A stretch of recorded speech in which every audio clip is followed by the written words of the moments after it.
તો પાવાગઢમાં જૈન તીર્થકરોની પ્રતિમા ખંડિત થતા જૈન સમાજમાં રોષ જોવા મળી રહ્યો છે। જૈન સમાજના આગેવાનો સાથે ગૃહ રાજ્યમંત્રીએ વાતચીત કરી સમગ્ર મામલા પર હર્ષ સંઘવી નજર રાખી રહ્યા છે। ગૃહ રાજ્યમંત્રી સમક્ષ જૈન સમર્થકોને કલેક્ટર કચેરીમાં આવવા દેવાની માંગ કરી છે। દોષિતો સામે કડક પગલાં લેવાનું પણ હર્ષ સંઘવીએ કહ્યું। તો દોષિતોને છોડવામાં નહીં આવે તેમની સામે કડક પગલાં ભરવામાં આવશે। ગૃહ રાજ્યમંત્રીનું આ કહેવું જૈન સમર્થકોને કલેક્ટર કચેરીમાં આવવા દેવાની માંગ કરવામાં આવી છે। દોષિતો સામે કડક પગલાં લઈશું તેવું હર્ષ સંઘવીનું કહેવું છે।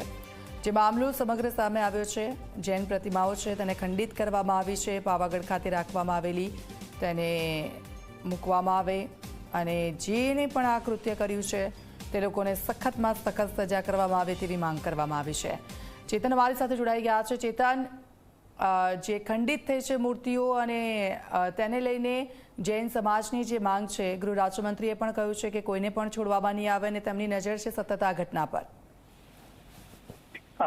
જી બિલકુલથી પાવાગઢના જે રીતે જૈન તીર્થકાર મૂર્તિઓની જે રીતે ખંડિત કરવામાં આવી છે ત્યારબાદ જૈન સમાજમાં રોષની લાગણી જોવા મળી રહી છે। મોડી રાતની જો વાત કરીએ તો જૈન સમાજના જે સાધુઓ છે, જૈન સમાજના જે લોકો છે તે મોટી સંખ્યામાં કલેક્ટર કચેરી ખાતે ભેગા થયા હતા, જ્યાં મોડી રાતે કલેક્ટર અને ઉચ્ચ અધિકારીનો કાફલો પણ ઘટના સ્થળે પહોંચ્યો હતો, જ્યાં આવેદનપત્ર પણ આપવામાં આવ્યું હતું। જો કે ક્યાંક ને ક્યાંક જૈન સમાજનું એક જ વાત કહ્યું છે કે દર વખતે તેમને આશ્વાસન જ મળે છે પરંતુ કોઈ કાર્યવાહી જે થવી જોઈએ તે કાર્યવાહી થતી નથી, જેને કારણે આખી રાત જે જૈન સમાજના જે સાધુઓ છે, જે કાર્યકરો છે તે કલેક્ટર કચેરી ખાતે જ સૂઈ ગયા હતા અને વહેલી સવારથી તેમના દ્વારા વિરોધ પ્રદર્શન કરવામાં આવી રહ્યું છે। તેમની વિવિધ જે માંગણીઓ છે તેમાં ખાસ કરીને જે આરોપીઓ છે જેમના દ્વારા જે મૂર્તિઓ છે તે ખંડિત કરવામાં આવી છે તેમને ત્વરિત પકડવામાં આવે અને તેમના વિરુદ્ધ કડકમાં કડક કાર્યવાહી કરવામાં આવે તેવી માંગ પણ કરવામાં આવી હતી। જૈન સમાજના જે અગ્રણી છે તેમને ગૃહમંત્રી હર્ષ સંઘવી સાથે વાતચીત પણ કરવામાં આવી છે।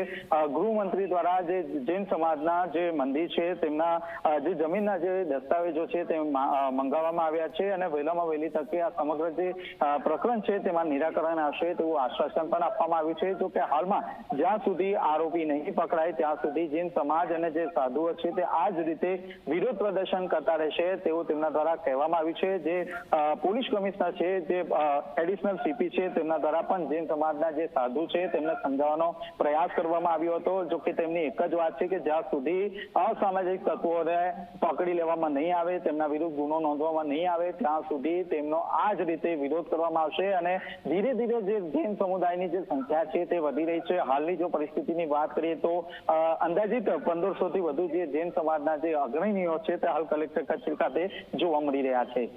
બિલકુલ આભાર ચેતન, આપની પાસેથી અપડેટ્સ લેતા રહીશું। તો જૈન સમાજના જે અગ્રણીઓ છે કલેક્ટર કચેરી ખાતે પહોંચ્યા છે અને તેમની એક જ માંગ છે કે જ્યાં સુધી આરોપી છે તેને પકડી લેવામાં ન આવે ત્યાં સુધી વિરોધ યથાવત રહેશે।